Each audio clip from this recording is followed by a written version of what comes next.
Chapter 32 Sri Sai Satcharitra English Inquest QUEST Tapana Vetkuta Anveshana of Guru and God Fasting disapproved. In this chapter, Hemant Pant describes two things. One, how Baba met his Guru in the woods and through him God. And second one, how Baba made Miss Gokhale, who had made up her mind to fast for the 3 days, eat Purna Polis. Preliminary. In the beginning, Hemant Pant describes the Sansara, visible world, by the allegory ALLEGORY of Ashwatha Banyan tree, which has in the phraseology PHRASCOLOGY of the Gita, roots above and branches below. Its branches are spread downward and upward and are nourished by the gunas, qualities, and its sprouts, sprouts, molakalu, are the objects of the senses. Its roots leading to actions are extended downwards to this world of men. Its form cannot be known in this world, nor its end, its beginning, nor its support. After cutting this Ashwatha tree of strong roots with the sharp weapon of non-attachment, one should seek the path beyond treading, TREADING, tokkadam, where there is no return. For traversing, TRAVERSING, ప్రయాణిస్తున్నాను. This path, the help of good guide, Guru, is absolutely necessary.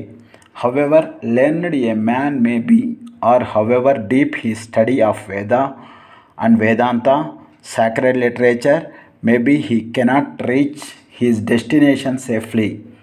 If the guide be there to help him and show him the right way, he would avoid the pitfalls and the wild beasts on the journey move aside. Baba's experience in this matter through the story which he gave out himself is really wonderful, which when attended to will give you faith, devotion and salvation. The quest. Once four of us were studying religious scriptures and other books, and being thus enlightened, we began to discuss the nature of Brahma. One of us said that we should raise the self with the self efforts and not depend on others. To this, the second replied that he who controls his mind is blessed. We should be free from thoughts and ideas, and there is nothing in the world without us. The third said that the world phenomenon PHENOMENON Vishamu Sangatana is always changing, the formless is eternal Nichamaina. So we should discriminate DISCRIMINATE Bedamunu Gamaninchu between the unreal and the real. And the fourth, the Baba himself, urged Vignapti Koruta URGED, that bookish knowledge alone is worthless, and added, let us do our prescribed duty and surrender our body, mind and 5 pranas, life, to the Guru's feet. Guru is God, all pervading, వ్యాపించి ఉంది. To get this conviction, strong unbounded faith is necessary. While discussing in this way, we four learned men began to ramble, RAMBLE, Sardaga Tiruguta, through the woods in the quest of God. The three wanted to make the quest with their free and unaided intellect. On the way, a Vanjari, a man who trades in certain things such as grain, etc., by carrying them on bullock, let us and asked us, it is hot now, where and how far are you going? In the woods, WOODS, Adavullo. We replied, he inquired on that quest, or you bound. We gave him an ambiguous AMBIGUOUS, అస్పష్టమైన సందిగ్ధమైన ద్వందార్థ బోధక and evasive EVASIVE తప్పించుకునే reply. And seeing his rambling సరదాగా తిరుగుట aimlessly, he was moved and said, without knowing the woods fully, you should not wander at random. If you want to walk through forests and jungles, you should take a guide with you. Why do you exert EXERT Srama yourself unnecessarily during this hot noon sun You may not give out to me your secret of the quest. Still, you can sit down, eat bread, drink water, take rest, and then go. Be always patient at heart. Though he spoke so tenderly, we discarded his request and marched on. We thought that we were self contained men and needed nobody's help.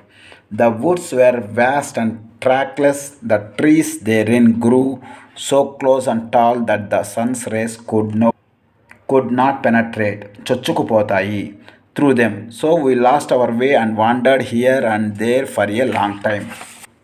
Unintimately, through sheer good luck, we came back to the place from where we started. The Vanjari met us again and said, by replying on your own cleverness, you missed your way. A guide is always necessary to show us that right way in small or great matters, and no quest can be successfully carried out on an empty stomach. It no one meets us on the way. Do not discard offers of food. Served dish should not be thrust away. Offers of food should be regarded as auspicious signs of success.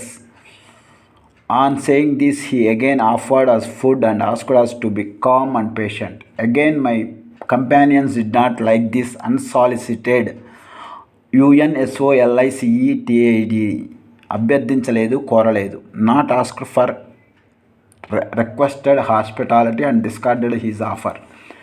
Without doing any quest and without taking any food, the three began to move out. So obstinate, OBSTINATE, Mondi Pattudalagala, were they. I was hungry and thirsty, and I was moved by the Vanjari's extraordinary love. We thought ourselves very learned, but were strangers to kindness. The Vanjari was a quite illiterate and unqualified fellow, belonged to a low caste. Still, he had love in his heart and asked us to eat the bread in this way. He who loves others disinterestedly, he is really enlightened, and I thought acceptance of his hospitality was the best beginning of getting knowledge. So, very respectfully, I accepted the loaf, LOAFF, of bread offered, ate it, and drank water. Then, lo, the Guru came and stood before us. What was the dispute about? He asked, and I told him everything that had happened. Then he said, would you like to come with me? I will show you that you want, but he alone who believes in what I say will be successful. The others did not agree to what he said and left him, but I bowed to him reverently, Bhattipurvakanga, REVERENTLY, and accepted his dictum, DICTUM, Samita Lokokti. Then he took me to a well, tied my feet with a rope and hung me head downwards and feet up from a tree near that well. I was suspected 3 feet above and the water. I was suspended 3 feet above the water, which I could not reach with my hands or with my mouth.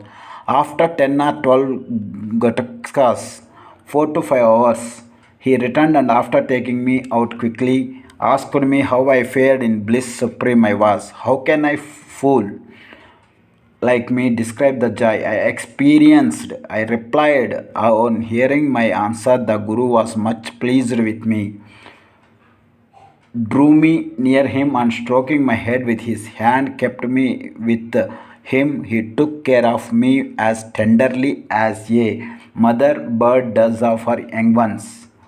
He put me into his school. How beautiful it was there! I forgot my parents. All my attachment was snapped, and I was liberated easily. I thought that I should embrace him and keep staring, staring, at him always. If his image was not fixed in my eyes, I would rather be blind. Such was the school. No one who entered it once could return empty handed. My Guru became my all in all, my home, mother and father, everything. All my senses left their places and concentrated themselves in my eyes, and my sight was centered on him. Thus, my Guru was the sole object of my meditation, and I was conscious of none else. While meditating on him, my mind and intellect were silent, and I had thus to keep quiet and bow to him in silence. There are other schools where you see altogether different spectacle. These disciples go there to seek knowledge and spend their money, time, and labor, but ultimately they don't gain much. The Guru there boasts of his secret knowledge and his straightforwardness. He makes as a show of his sacredness and holiness. He speaks a lot and sings his own glory, but his own words do not touch the disciples' heart and they are not convinced so far as self realization is concerned. He has not reached that. How can such schools be of any use to the disciples and how can they be benefited? The master guru mentioned above was of different type. By his grace, realization flashed upon me of itself. Without effort or study, I had nothing to seek. Everything became to me as clear as broad daylight. The Guru alone knows how the inverse suspension with the head down and feet up can give happiness. Among the four, one was a karmakandi, ritualistic, who only knew how to observe the and abstain from certain rites. The second was Jnani, who was puffed up with pride of knowledge, and the third was a Bhakta, who surrendered himself completely to God, believing that he was the sole dyer. When they were discussing and arguing, the question of God came up, and they, depending on their unaided knowledge, went in search of him. Sai, who was discrimination, recognition, and understanding of the difference between one thing and another, Vivechana, Vichakshana. Dispassion, Vairagyam, freedom from passion, the absence of passion, and understand undisturbed state, apathy. Incarnate was one of the four of being himself Brahma incarnate. Some may ask why did he mix with them and act foolishly. He did this as first for setting an example to follow.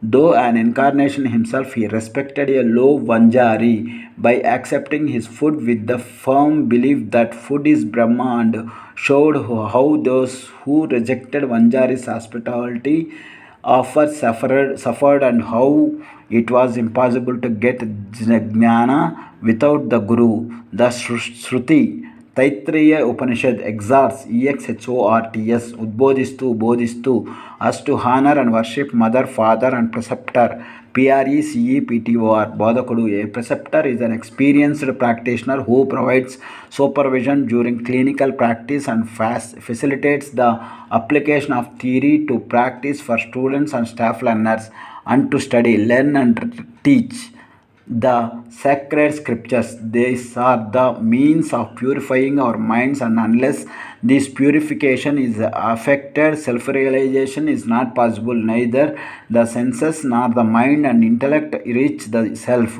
Modes of proof, such as perception and inference, will not help us in the matter. It is the grace of the Guru that counts. The objects of our life, such as Dharma, Artha, and Kama, are attainable with our effort. But the fourth object, moksha, liberation, can only be had with the help of the Guru. In the life story of Sri Sai, many personalities appear and play their part. Astrologers come and give out their predictions. Princes, noblemen, ordinary and poor men, sannyasis, yogis, singers, and others come for darshan. Even a mahar comes and making his salutation says Sai is the my Bap, true parents who will do away with our round of births and deaths. So many others such as jugglers, gondolis who sing devotional songs, the blind and lame Nada Pantis, dancers and other players come and are given suitable reception. The Vanjari also appeared at the right time and played at the part assigned to him. Let us now revert to the other story, fasting and Mrs. Gokhale. Baba never fasted himself, nor did he allow others to do so. The mind of the person who fasts is never at ease. Then, now could he attain his paramartha goal of life? God is not attained on the empty stomach. First, the soul has to be appeased.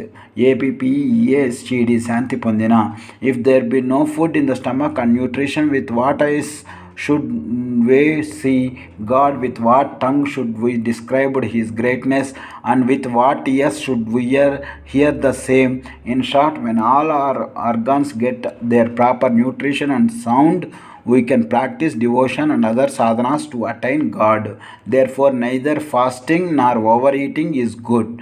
Moderation in diet is really wholesome both to the body and mind. One Miss Gokhale came to Shirdi with an introductory letter from Mrs.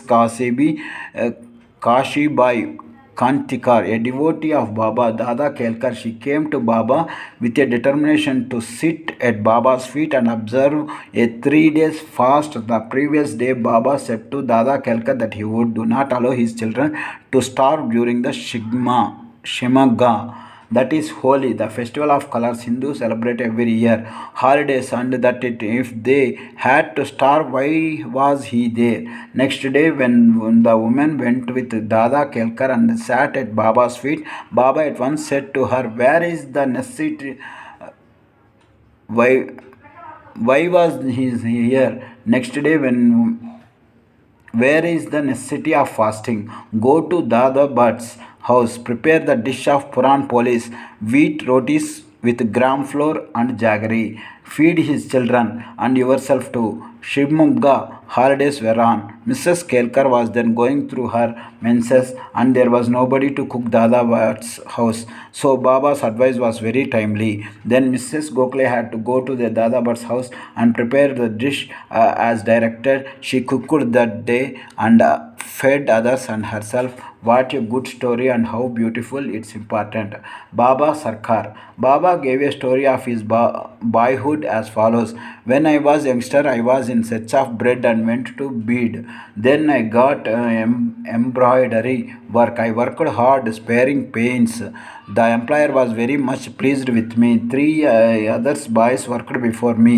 The first got 50 rupees, the second 100, and third 150. And I was given twice the total of this amount, which 600. After seeing my cleverness, the employer loved me, praised me, and honored me with a full dress, a turban with the head, and a shela for body, etc. I kept this dress intact, INTACT, చెక్కు చెదరకుండా, without using it. I thought that what a man might give does not last long and it is always imperfect. But what my Sarkar, God gives last to the end of time. No other gift from any man can be compared to his. My Sarkar says, take, but everybody comes to me and says, go, give. Nobody attends carefully to the meaning of what I say. My Sarkar's treasury, spiritual wealth is full. It is overflowing. I say, dig out and take away this wealth in cartloads. The skill of my fakir, the leela of my lord, and the aptitude of my Sarkar is quite unique. What about me? Body, earth, will mix with earth, breathe with air. This time won't come again, no matter where I go for my main. He who does anything spiritual endeavor will reap its fruit, and he who remembers these words of mine will get invaluable happiness. Bo to Sri Sai, peace to be all. Srinivasa Vijayate.